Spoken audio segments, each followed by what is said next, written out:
There are certain homes that appear, from the outside, to hold nothing more than the ordinary rhythms of daily life, where the curtains open and close with predictable regularity, where lights flicker on at dusk and off again at night, and where the quiet that settles over them suggests comfort rather than unease. And yet, there are rare instances in which that quiet conceals something far more complex, something that does not reveal itself all at once, but instead unfolds slowly, subtly, until the line between perception and reality begins to blur in ways that are both unsettling and irreversible. It was in one such home, located at the end of a narrow residential lane in a rapidly expanding suburb, that 32-year-old Rhea Malhotra began to notice the first of what she would later describe as the interruptions, though at the time she had no reason to believe that what she was experiencing was anything other than a minor disturbance, the kind that could be explained away by coincidence, by faulty wiring, or by the peculiar acoustics of a newly constructed building that had not yet settled into itself. Rhea had moved into the house only 3 weeks earlier. It was a modest, recently built structure, one of several identical homes developed as part of a new housing project. And while it lacked the character of older properties, it offered something she had been searching for, a sense of independence, of privacy, and of distance from a life that had, in recent months, become increasingly complicated. She lived alone, she worked remotely, and for the first time in a long while, she felt as though she was beginning again. The first incident occurred late at night. She had been sitting in the living room, her laptop open, the soft glow of the screen illuminating the otherwise dimly lit space, when she heard what she initially believed to be a faint sound coming from the adjacent wall, a sound so subtle that she could not immediately identify its source, and yet distinct enough to draw her attention away from her work. It sounded like a whisper, not a clear voice, not a word she could recognize, but something that carried the unmistakable cadence of speech, as though someone, somewhere just beyond the surface of the wall, was speaking in a tone too low to be fully understood. Rhea paused. She listened. The sound stopped. She told herself it was nothing. Perhaps a neighbor, perhaps the movement of pipes, perhaps the way sound traveled through the narrow spaces between walls in newly constructed homes. And with that, she returned to her work, dismissing the moment as easily as it had arrived. But the sound returned the following night, and the night after that. Each time it was the same, faint, indistinct, and impossible to locate with any precision, and yet persistent enough to resist dismissal. It was always at night, always when the house was quiet, always when she was alone. Days passed and the disturbances continued, gradually shifting from whispers to something more structured, more deliberate, until Rhea began to notice patterns, fragments of speech that seemed to repeat, phrases that hovered at the edge of comprehension, as though they were being spoken not to be heard, but to be felt. She began to record the sounds. At first, it was an attempt to prove to herself that they were real, that they were not the product of an overactive imagination or the result of stress. And when she played back the recordings, she found that the sounds were indeed there, captured in faint, distorted fragments that confirmed what she had been hearing. But they did not provide answers. If anything, they deepened the mystery. Because embedded within the static and the low hum of background noise, there were moments where the whispers seemed to form words, incomplete and disjointed, but unmistakably human. Words like listen, words like stay, and once, chillingly, her name, Rhea.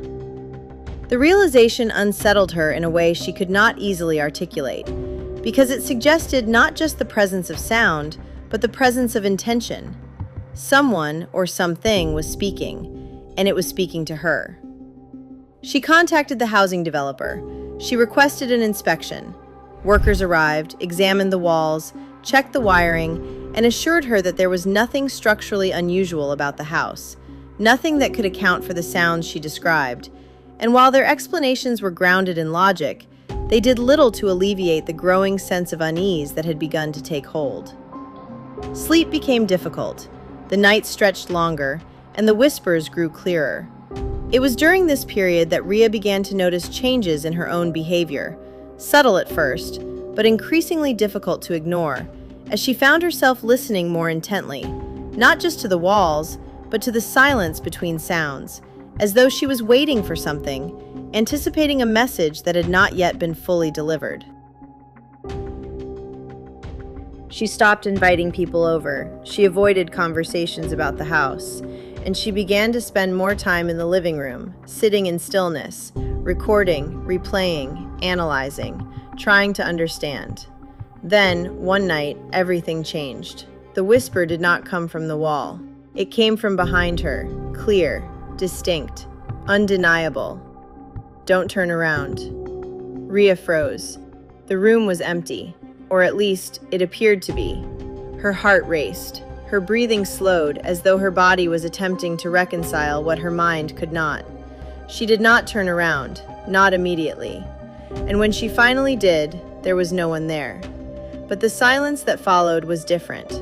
It was no longer empty, it was expectant. The next morning, Rhea contacted the police.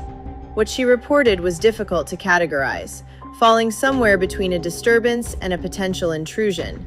And while the officers who responded treated her with professionalism, it was clear that they approached the situation with skepticism, conducting a routine search of the property and finding no evidence of forced entry, no signs that anyone else had been inside the house. And yet, something about her account lingered. Perhaps it was the recordings, perhaps it was the consistency of her descriptions, or perhaps it was the detail that she mentioned, almost in passing, that the voice had known her name. A more thorough investigation was initiated, and it was during this investigation that a discovery was made. A small, concealed access panel located behind a built-in cabinet in the living room.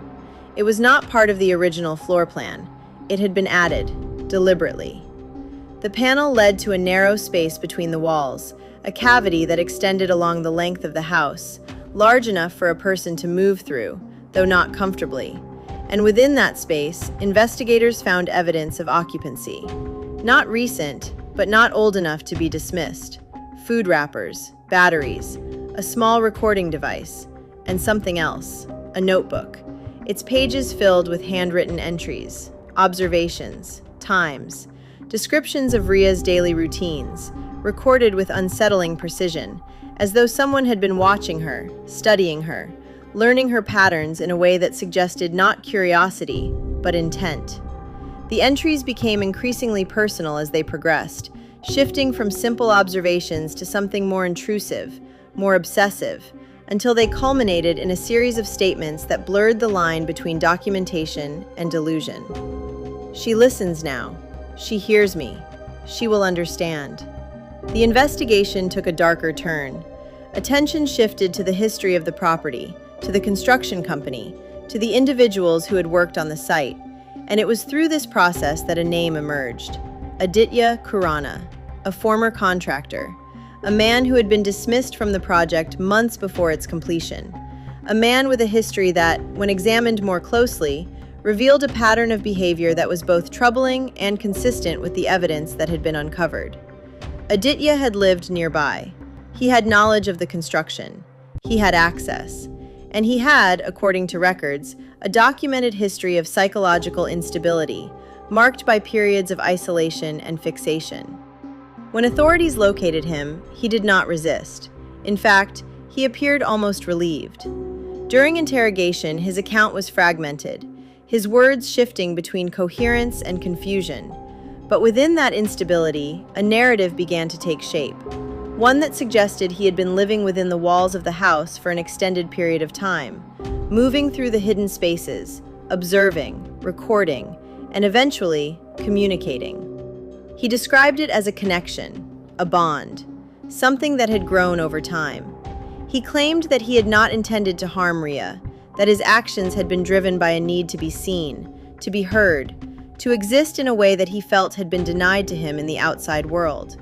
But the evidence told a different story, one of intrusion, of control, of a presence that had crossed every boundary. Aditya Khurana was arrested, charged, and the case moved forward. For Rhea, the house was no longer a place of refuge.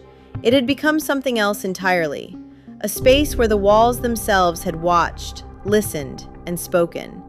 And even after she left, even after the investigation concluded, there remained a lingering question, one that could not be easily answered. How long had he been there? And how much had he seen? Because sometimes, the most terrifying truths are not the ones that hide in the darkness, but the ones that exist just beyond our awareness, waiting patiently for the moment when they can finally be heard.